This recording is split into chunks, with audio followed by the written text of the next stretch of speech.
ഉറുമ്പുകളെ ദൈവമായി കണ്ട് ആരാധിക്കുന്ന ക്ഷേത്രത്തെക്കുറിച്ച് അറിയാമോ?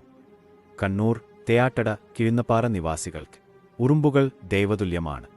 ഉറുമ്പുകൾക്ക് ദൈവിക പരിവേഷം നൽകി ആരാധിക്കുന്ന ക്ഷേത്രവുമുണ്ട്. ഉറുമ്പ് ശല്യം കൂടുമ്പോൾ കണ്ണൂരുകാർക്കുള്ള അഭയകേന്ദ്രമാണ് ഉറുമ്പച്ചൻ ക്ഷേത്രം. മറ്റു ക്ഷേത്രങ്ങളിൽ നിന്നും വേറിട്ട് പാതയോരത്ത് വൃത്താകൃതിയിൽ ദറയും ഒരു വിളക്കും മാത്രം.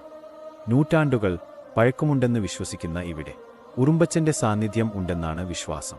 എല്ലാ ക്ഷേത്രങ്ങളെയും പോലെ ഉറുമ്പച്ചൻ ക്ഷേത്രത്തിനും പറയാനുണ്ട് ഐതിഹ്യങ്ങളുടെ കഥ. ഉദയമംഗലം ക്ഷേത്രത്തിന്റെ ആരൂഢസ്ഥാനമാണ് ഉറുമ്പച്ചൻ ക്ഷേത്രം.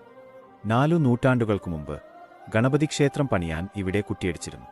പിറ്റേന്നു നോക്കിയപ്പോൾ കുട്ടിയുടെ സ്ഥാനത്ത് ഉറുമ്പിൻ കൂട് കാണുകയും കുട്ടി കുറച്ചു ദൂരെ മാറി കാണുകയും ചെയ്തു. പുതിയ സ്ഥലത്ത് കുട്ടി കണ്ടിടത്ത് ഗണപതി ക്ഷേത്രം പണിയുകയും ആദ്യം കുട്ടി വച്ചിടത്ത് ഉറുമ്പിന് പൂജ തുടങ്ങുകയും ചെയ്തു. വീടുകളിൽ ഉറുമ്പിന്റെ ശല്യമുണ്ടായാൽ പരിഹരിക്കാൻ നാട്ടുകാർ ഉറുമ്പച്ചൻ ക്ഷേത്രത്തിൽ എത്തും. ഉദയമംഗല ക്ഷേത്രത്തിൽ പൂജ നടക്കുമ്പോൾ എല്ലാ മാസവും നിവേദ്യം ആദ്യം നൽകുന്നത് ഉറുമ്പുകൾക്കാണ്. ഇവിടെ പൂജ ചെയ്ത ശേഷമാണ് ക്ഷേത്രത്തിൽ പൂജ ചെയ്യുന്നത്.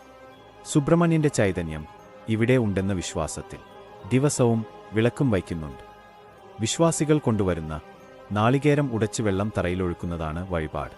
ഉറുമ്പച്ചൻ ക്ഷേത്രത്തിലെ ഉറുമ്പു വിശേഷങ്ങൾ കേട്ടറിഞ്ഞ് ദിവസേന നിരവധി പേരാണ് ഇവിടേക്ക് എത്തുന്നത്.